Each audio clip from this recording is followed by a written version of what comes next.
іс-қағаздарды толығымен орыс тіліне көшіру, барлық білім ошақтарында білім беруді тек орыс тілінде жүргізу, қазақ тіліндегі мектептерді біртіндеп жабу саясаты республикада қазақ тілін қолдану аясын толық шектеуге алып келді.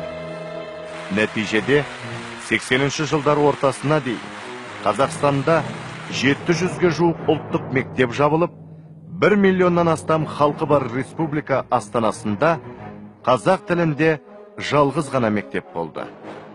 Қазақтар өз жерінде жергілікті ұлт ретінде саналмайтын, қоғамдық орындарда ана тілінде еркін сөйлеуге именетін, өз ұлттық болмысынан жапа шегетін күйге жетті.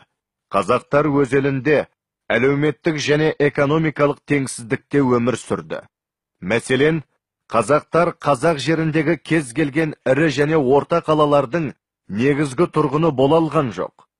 1980 жылдары Алматы қаласының негізгі тұрғынының 16% ғана жергілікті ұлт өкілдері еді. Ауылдардан қалаларға білім мен жұмыс іздеп келген қазақ жастары тек жатақханаларда немесе империялық ұлт өкілдерінің пәтерлерінде жалданып күнелтті.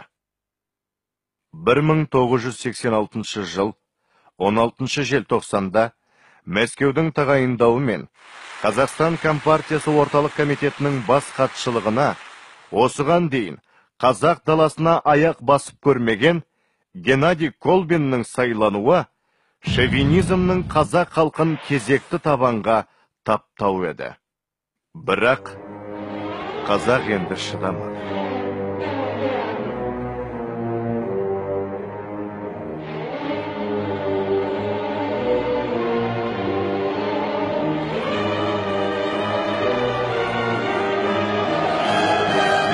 Қазақстанның басшылығына бұрын-соңды қазақ жеріне аяқ басып көрмеген, жергілікті ұлттың тыныс тіршілігінен мүлдем бейхабар өзге ұлт өкілі сайланғаны қалай? Өз жерін басқаруға жергілікті ұлт баласынан бірде-бір адамның лайық табылмағаны ма? Не үшін? Көкейді тілгілеген осы сұрақтармен 1986 жылдың 17 желтоқсанында Алматының бас алаңына қарай ағылған қазақ жастарының ойында үкіметке қарсы көтеріліс жасау атымен болған жоқ. Әр республиканы өз көсемі басқарсын, ешбір ұлтқа артықшылық берілмесін деген ұрандар ғана көтерген олар, қарусыз, қамсыз күйде өктемшіл билікке наразылықтарын бейбіт түрде жария етті. Бірақ менмен билік қол астындағы бұратана ұлттың өзіне қарсы пікір айтып, бас көтере қалғанына жыландай жиырылды. Алматыға республиканың басқа қалаларынан арнайы бөлімдер және Ташкент, Фрунзе, Челябин, Новосібір, Свердловск, Тбилиси, Уфа қалаларынан әскери күштер жеткізілді.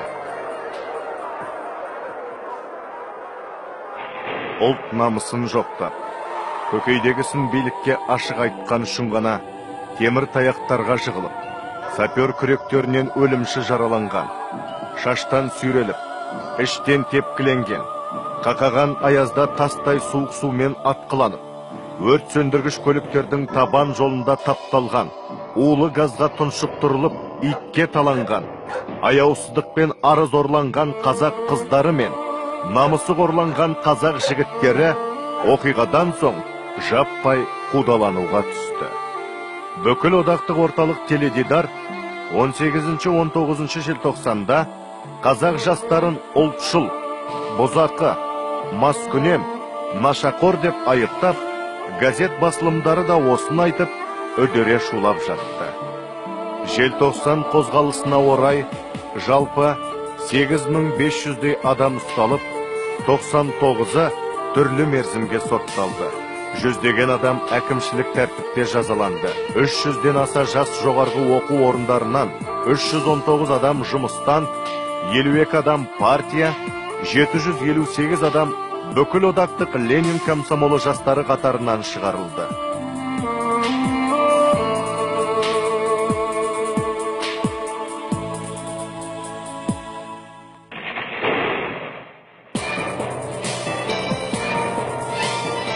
Төлқұжаттарына бүлікші таңбасы басылған олар енді бұлай қара жұмыстан басқаға алынбайтын болып, ата-анасы, туған туысымен қоса қуғын сүргінге тап болды. Оқиға құрбандары жайлы ақпараттар жым-жылас жойылып, қайрат сынды қайран жас жаланың жолында мерт болды. Шерушілерді кінәлау мен жазалауда белсенділік танытқандар билік тарапынан жасырын марапат алып жатты. Кеңестер үкіметіне қарсы бұрын соңды құлақ естіп көз көрмеген үлкен көлемдегі бұл демократиялық көтерілістің шындығынан, республиканың нағыз саяси ахуалынан жалпақ әлем бейхабар жатты. Елімізде ол оқиға жайлы айтуға, жазуға тыйым салынды. Қазақстандағы сол қаралы 3 күнге тікелей күнәһар билік басындағылар оқиғаға орай тек жалған мағлұматтар берді. Геннадий Васильевич, были ли жертвы? Не было. Кроме того, что опубликовано, никаких жертв не было. Онысы үшін ешкімнен ықпады, ұялмады. Қазақ болғалы жер дауы мен жесір дауынан көз ашпаған. Өйткені қазақ өз намысын жері мен қыз келіншегінің ар намысымен өлшеп отырған.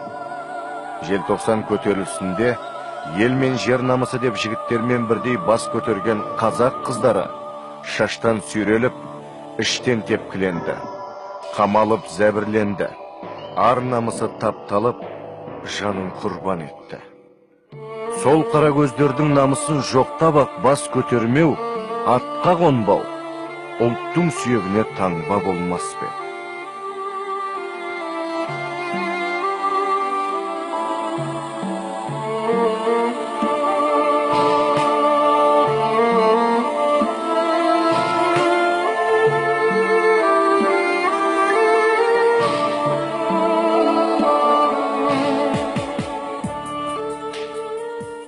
Сол кездердегі алаңда анау қарулы әскерлерге беттей алмай тұрған кезде қыздарымыз, жігіттер еғіп тұрсындар алға деген кезде өзіңнің құры қол жаңағы қарулы әскерге қалай барып қойғаныңды білмей қалдым. Сол кезде менің таң қалатыным бар ғой, Құдайға шүкір әлі күнге дейін рахметімді айтамын.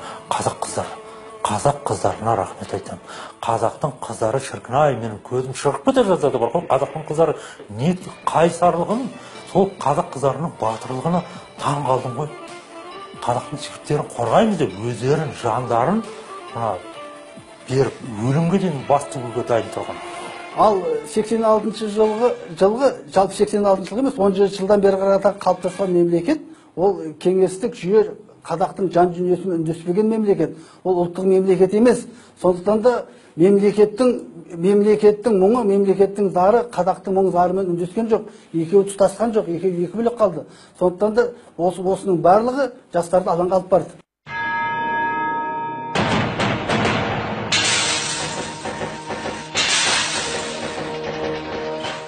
Следующий будет Шаханов Мухтар. Большая просьба. 2, если можно, минуты. Высокий съезд. Я хочу сделать следующее заявление от имени 19 народных депутатов СССР Казахстана во избежание новых вспышек межнациональной розни, учитывая создавшуюся острую ситуацию в республике. После поднятия на съезде вопроса о событиях в Грузии, группа депутатов Казахстана получает массу телеграмм коллективных писем от своих избирателей. Они недовольны тем, что мы даже при такой гласности и открытности на съезде не поднимаем вопроса о декабрьских событиях в Алмате 1986 года, когда против мирных демонстрантов впервые в стране были применены саперные лопатки, служебные собаки, девушек избивали дубинками, кирзовыми сапогами. Все это происходило тогда, когда еще не было общеизвестного указа о демонстрациях, митингах. От общественности до сих пор скрывается число жертв среди демонстрантов. По неполным данным, около 2000 человек было арестовано. Многие из них осуждены к длительным срокам лишения свободы. Тысячи исключены из учебных заведений, уволены с работы.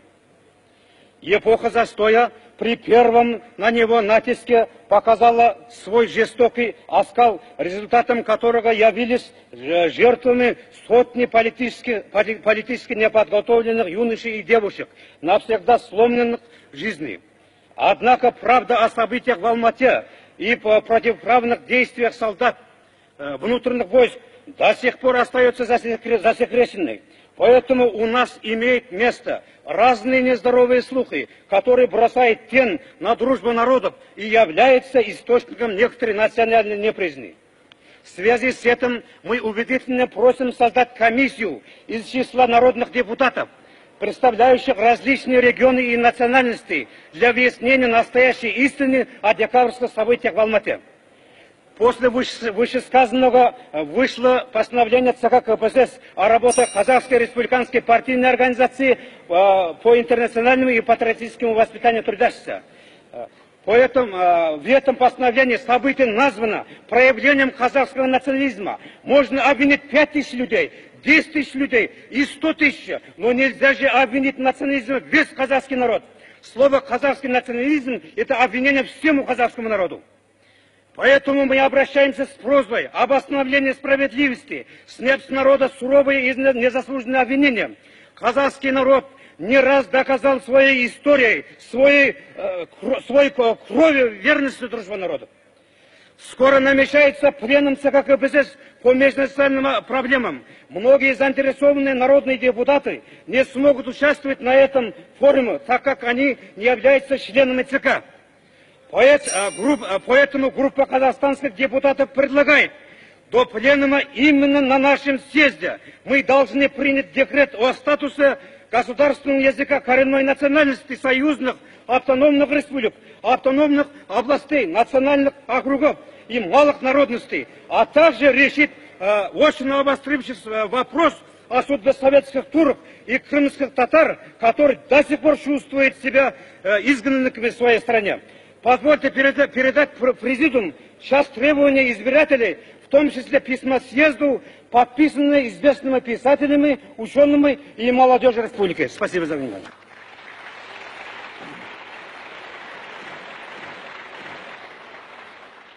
Съезден соң Мәскеу қонақ үйіндегі бөлмеме келсем, телефон безілдеп жатыр екен. Көтерсем, Колбин. Сен мені тірідей жерледің. Өткенде әзірге қоя тұр деп өтініп едім ғой. Бұл не қылғаның? Деп айқай салды. Қазір менің аузыма қақпақ қойғаныңызбен ертелі кеш бұл шындық басқа біреудің аузымен айтылуы тиіс еді, дедім. Мен мұны жайдан жай қалдыра алмаймын. Сенің мына басбұзарлығыңнан кейін ел ішінде қайтадан көтеріліс болып кетсе, жауап бересің.